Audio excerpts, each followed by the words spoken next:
So that's a very clickbaity title. The time my ham radio station was raided by the DTI, but it's a true story.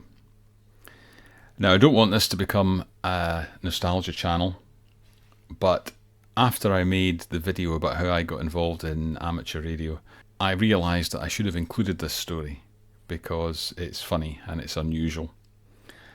When you're studying for the radio exam, or certainly in the days that I did it, one of the licence conditions was that your station had to be available to be inspected by the Home Office, radio inspectors, if there was any issues of interference. Home Office was replaced by the Department of Trade and Industry, and then I think the Radio Authority, and then Ofcom. 1988, I'm operating, my station looked pretty much like this. I was operating a lot on 15 metres, doing quite a lot of single sideband, working into Japan and things particularly. I had a rotatable dipole on the chimney on a TV antenna rotator with a support bearing, doing very well. So one day I come home from work, living with my parents. It's about 5:15 at night because I lived very close to the office and I must have been out somewhere, but I got home quite sharp. And as I pulled into the street, there was a row of British Telecom vans, large and small, roughly outside our house, and some other cars.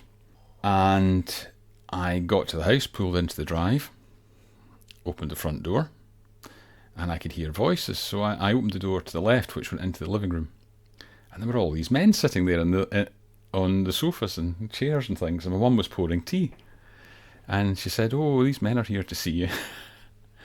And I recognised one of them because he was the BT area manager. Now, BT had been the state-owned telephone company. It had been privatised and it's still pretty much a monopoly. So everyone's phone lines came from BT in those days. And he said to me, "Oh, we've had a problem. People are hearing your voice through their telephones over quite a wide area, right down the street and into the next street. We need to find out what it was that's causing it." Then a man stood up and said, "I'm from Department of Trade and Industry, Radio Regulatory Division. I need to inspect your station. I couldn't do it till you got back." I took him into my bedroom, and this is the corner of my bedroom, and we cleared some space on the right hand side there. He put down his spectrum analyzer, and he said to me when he went into him, he said, "This is a great station, there's going to be no problem here." So he did all the tests. He showed me how he did the tests on spurious emissions and got me to do some transmissions, and everything's absolutely fine. He signed my logbook, gave me a clean bill of health, and congratulated me on having such a great station. So then it was over to BT to deal with, and they had engineers with walkie-talkies who went door to door, and apparently all the neighbours knew about this. My mum and dad hadn't been told, I hadn't been told, I had no advance warning. So they started the houses either side, and the house to the left of us, the person there worked for Dundee University, and they had a modem. There was no internet in those days, so what she was doing was dialing into a computer across quite a slow connection. But the engineer obviously looked at her phone while I was transmitting and realised there was something plugged in. He unplugged the modem and the whole problem disappeared.